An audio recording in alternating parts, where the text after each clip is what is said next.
policiers ont peu ou pas de marge d'erreur dans leur travail, devant faire face quotidiennement à des situations de vie ou de mort. Mais que se passe-t-il quand les policiers se trompent et arrêtent accidentellement la mauvaise personne?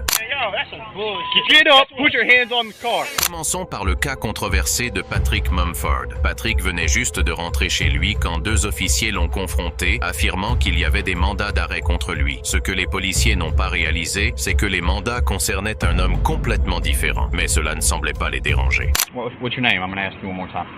We probably need to talk to you. So, what's your name? Stand up.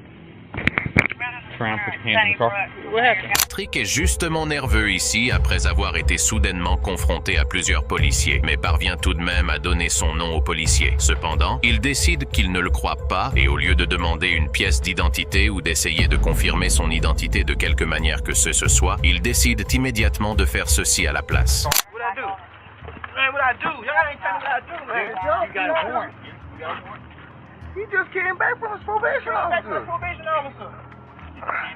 I got taser. You coming out? You coming out? Come out. Get your hands out now. You got 3 seconds. Hold on, man. 3 seconds. Do not reach. Get up. Put your hands on the car. Show me the warrant. Come out. Show me the warrant. 2. Show me the warrant. All right, take me. All right, move. You coming out or not? Man, y'all ain't even Stand let me know what's going on. Come out. You got a warrant. I'm not telling you again. You better get out of the car. Y'all ain't let me know what's Get out of the car. Get out of the car.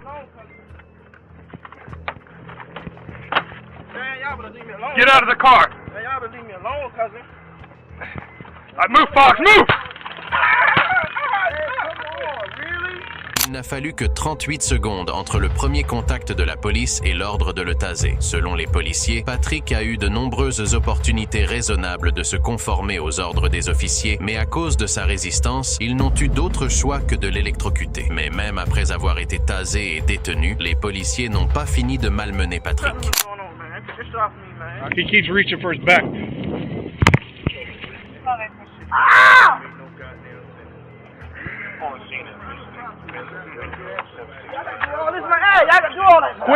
Quit resisting. I got him, guys. Just search whatever he's going for. Les policiers fouillent Patrick pour essayer de trouver ceux qu'ils cherchaient à atteindre, supposant qu'il cachait sa propre arme. Mais de façon prévisible, ils ne trouvent rien d'autre que son portefeuille. Cela s'avérera être une bénédiction pour Patrick, car à l'intérieur de son portefeuille, les policiers ont trouvé sa pièce d'identité.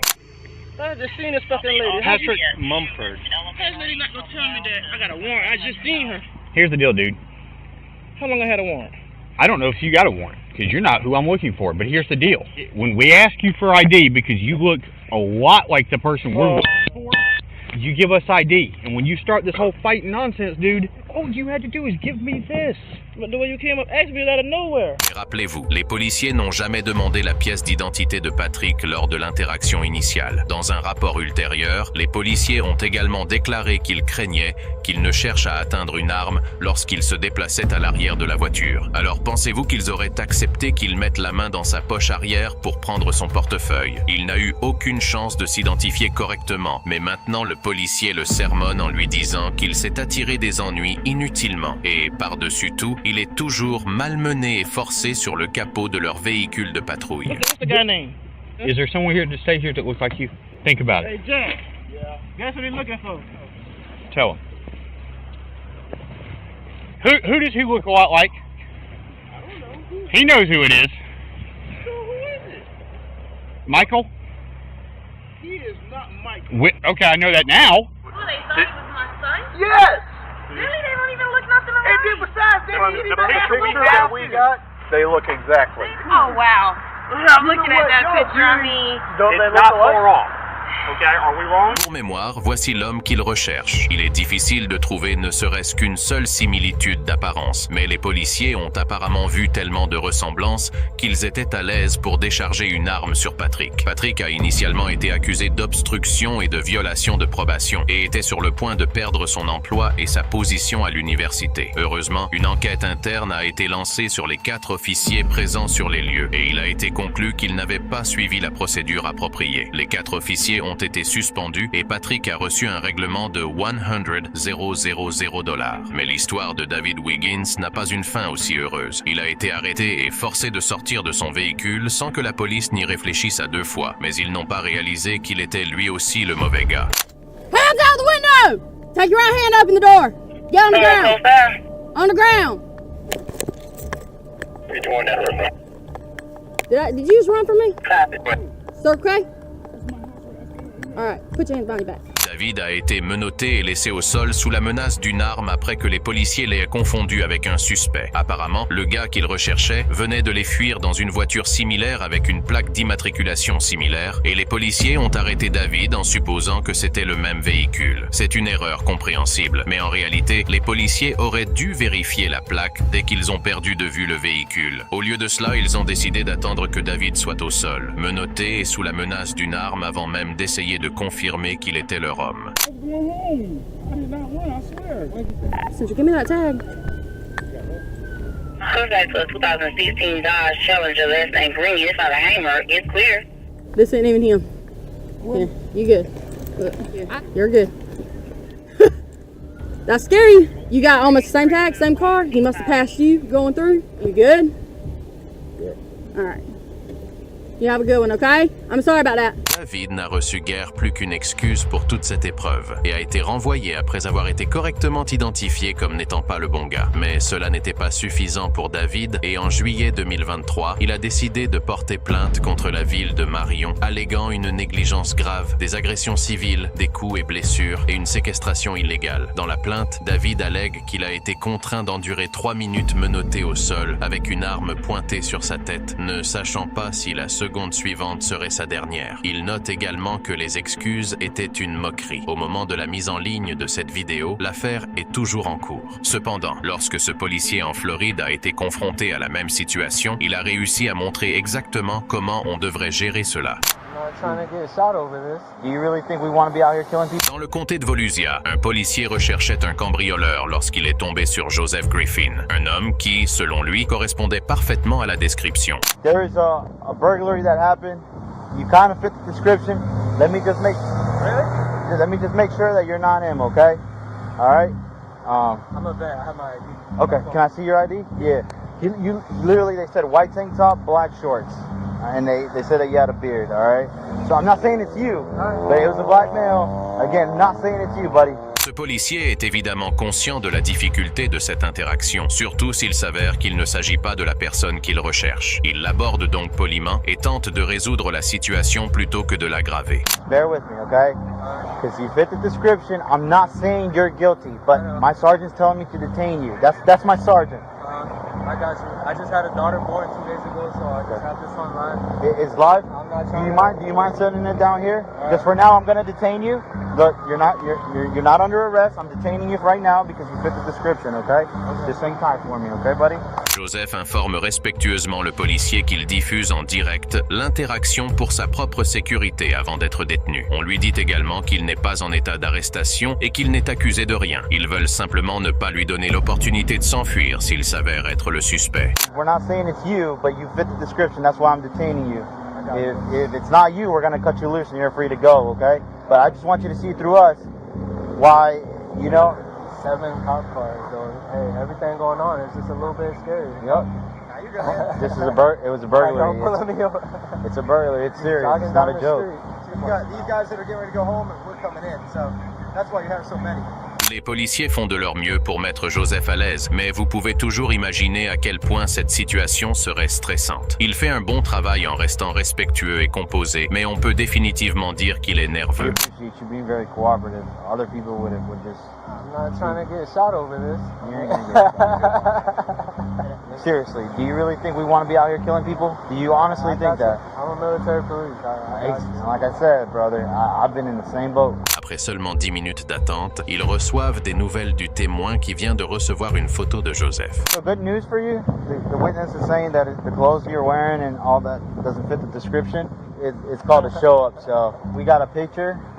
Again, he's gonna run it through, make sure it's not you, and from what it looked like, buddy, you'll be out of here, okay? Une présentation est une méthode d'identification où un témoin est présenté avec un seul suspect et on lui demande simplement si c'est leur homme. Il vaut également la peine de mentionner que lorsqu'ils recherchent un suspect en liberté, la police ne reçoit qu'un rapide résumé de l'apparence du suspect. Ajouter des détails supplémentaires peut créer de la confusion et même amener les policiers à laisser partir les auteurs s'il manque quelque chose de petit. C'est pourquoi la description peut sembler vague et conduit à de faux positifs, tout comme celui-ci commence à le sembler. What's your name, man?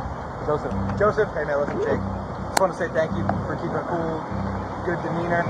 We just got the picture finally from the witness, and it's... I get why they went out with you, for sure. Clearly not you, but the clothing description and everything matched. So, obviously these guys didn't have that to go with. They just had a description and he matched it. It's pretty good. But once we finally got the picture from the video surveillance and stuff, it was like, nah, that's not it. That's why I told him, like, get him out of here. I appreciate you just putting understanding that, man.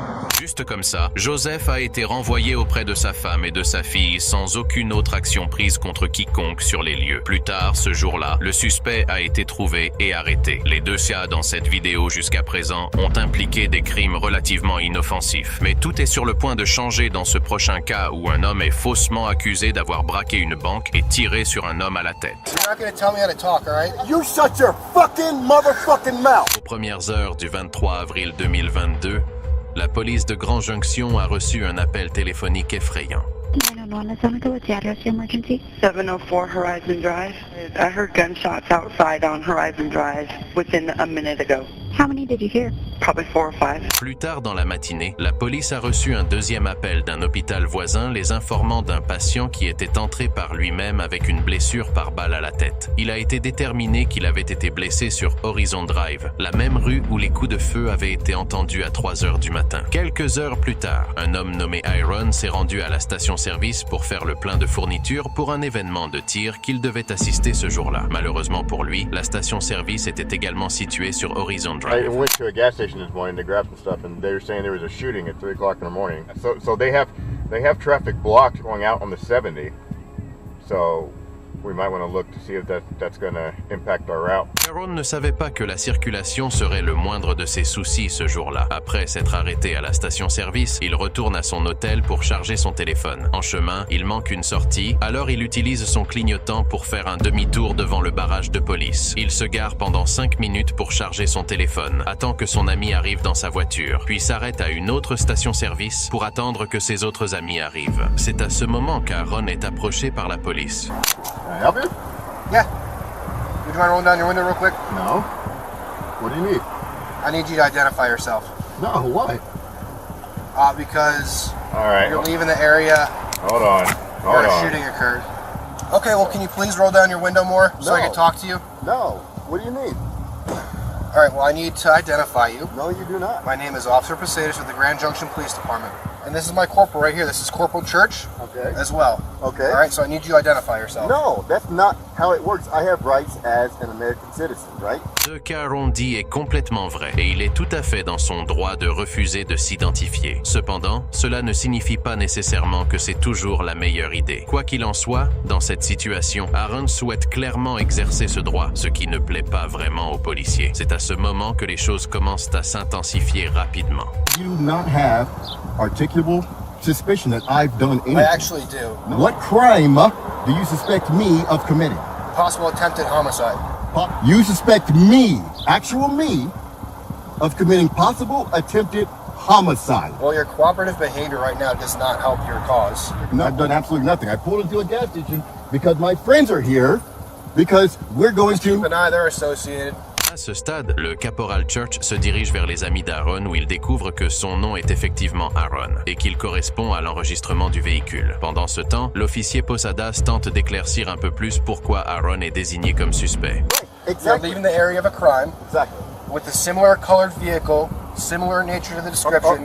What description of that vehicle did you get? I got a dark and colored sedan. 2 people also stated that one of the suspects may be of African American descent. Avec ces informations, on peut comprendre comment un policier pourrait suspecter Aaron. C'est un homme noir dans un véhicule similaire. Mais les choses deviennent beaucoup plus étranges lorsqu'on plonge plus profondément dans le rapport officiel. Il a été déterminé qu'il y avait en fait 2 suspects, un blanc et un noir, et un rapport plus détaillé du véhicule décrit une voiture plus similaire à celle que conduisent les amis d'Aaron. Il semble que les policiers ignorent tous les signes et ciblent Aaron sans raison, ce qui ne devient que plus évident lorsqu'ils permettent à ses amis de partir, mais gardent Aaron sur les lieux. Buddies that just left, they were also in a dark sedan, but you aren't fucking stopping them and questioning them.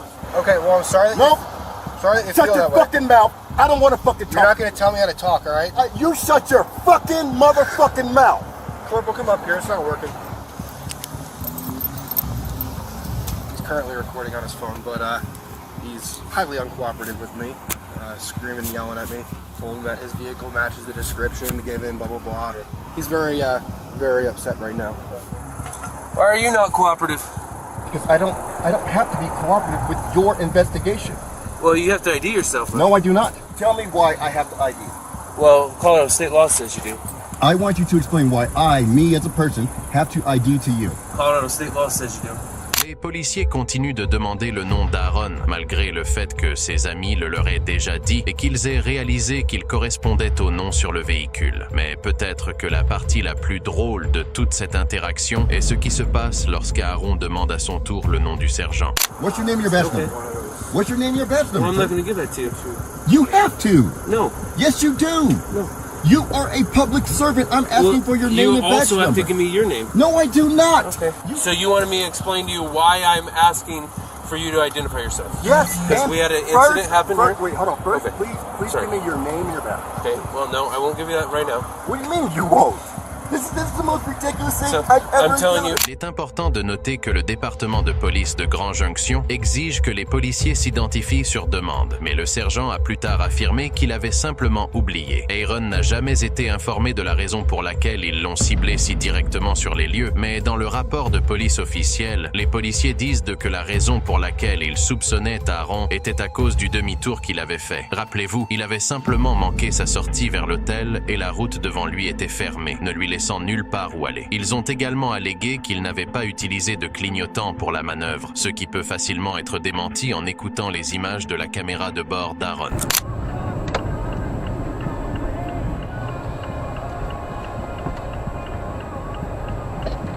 Comme on pouvait s'y attendre, une enquête des affaires internes a été lancée sur les officiers présents sur les lieux et il a été conclu qu'il n'y avait eu aucun acte répréhensible et que les policiers s'étaient parfaitement comportés.